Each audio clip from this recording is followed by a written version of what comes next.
Oh, right. I have to review this movie. I kind of want to sleep instead. The Circle is a movie that is directed by James Ponsoldt, I believe is his name, and it stars a host of talented people that I guess had nothing better to do with their lives than to be in a boring April movie, and so here we are. It stars Emma Watson, who I'm kind of a big fan of. I like Emma Watson. Why is she in this movie? I don't know. It stars Tom Hanks. Tom Hanks is always watchable, if nothing else, and Tom Hanks is in the movie. Oh, and John Boyega's in the movie for I don't know what reason. So in The Circle, Emma Watson plays a woman named May, and May gets a job at this really huge technology company that's kind of like a meshing and a molding of all the social media and search platforms in the world right now. Yeah, basically if you took Google and then Google had like a sex orgy and a menage and a baby with Facebook and Twitter and Periscope and, you know, all those other social media platforms like Instagram and Snapchat and all that stuff. And so she starts working at this company and she's trying to learn the ropes and she's trying to get up there. And then Tom Hanks' character introduces this new invention, and it's basically a camera that allows you to see everything and everyone at every time. Yeah, and this type of technology allows you to connect and share experiences with people all over the world, obviously, and then it starts raising questions of invasion of privacy, and then May decides that she's going to be the spokesperson for this, and she basically puts one of those cameras on her so that everybody can see her at all times. It's really saying something when halfway through the movie I wanted to stop watching the movie, walk out, go to the bathroom, and then just watch porn until the runtime was over. By the way, I'm not saying that I've ever done that. I'm just throwing it out there. Conceptually speaking, this movie was kind of interesting. It had some interesting ideas. It had a pretty cool premise. Didn't really execute those ideas that well, but again, I gotta reward points at least for the premise itself. This movie does kind of suggest at interesting themes about technology and how technology runs our lives, and it also introduces themes of, you know, obviously privacy, connecting and sharing, and about all the stuff that you could use this to apply to our real lives and all the stuff that the government could use it for, and it kind of delves into that a little bit. And again, if nothing else, it's an interesting premise, and the movie surrounding it is boring as shit.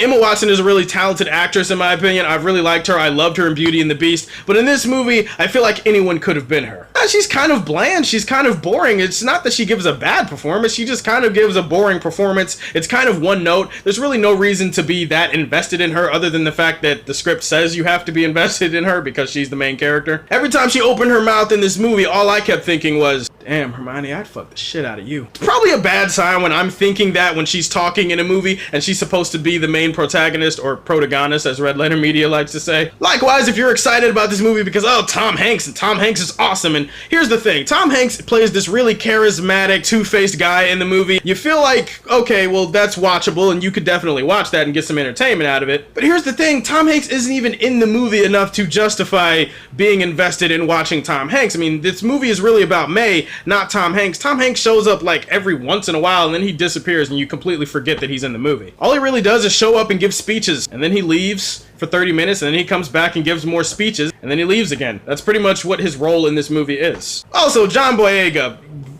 why are you in this movie? Oh, seriously, John, why are you in this movie? I want to know why you're in this movie. I'm a concerned fan. It's like, did the Star Wars check not bounce or something? Are you just waiting until The Last Jedi? You're like, I had nothing better to do. So his character is in the movie for 10 minutes and is nothing and does nothing and is about nothing, and you feel like nothing while watching him. There are a whole bunch of really stupid plot conveniences that happen that feel like, okay, they shouldn't be there because they don't make sense, but then you realize that this script is so stupid that it needs these stupid things to happen in order for the story to progress. Basically, like, the story probably could end at a certain point if people had brains or if people wrote it in a way that made sense, but it doesn't because they don't write it in a way that makes sense. There's so much stupid shit that happens in this movie that takes me out of it because I'm just kind of like, okay, well, the story wouldn't have even gone anywhere if that didn't happen. The story tries to take itself seriously at a certain point and then it just becomes absurd. This thing just becomes so unrealistic that you just can't really buy any of it. Oh, and the pacing in this movie, how was it? Let me go back to sleep.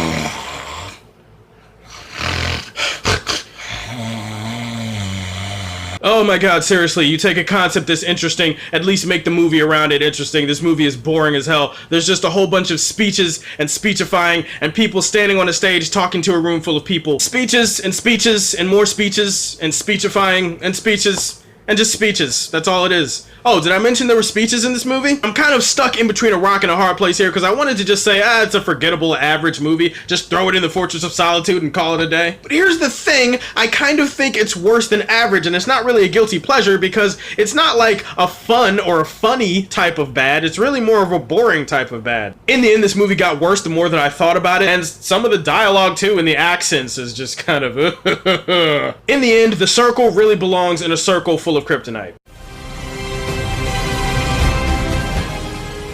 Kind of ironic to talk to you guys, my inner circle, about a movie called The Circle when I'm a square. Guys, don't go see The Circle. Just don't waste your time with it. Please like and subscribe to the Superfan Show. Thank you for watching, and as always, if you like what you see, tell me how you feel, and stay tuned to hear more from the Man of Steel.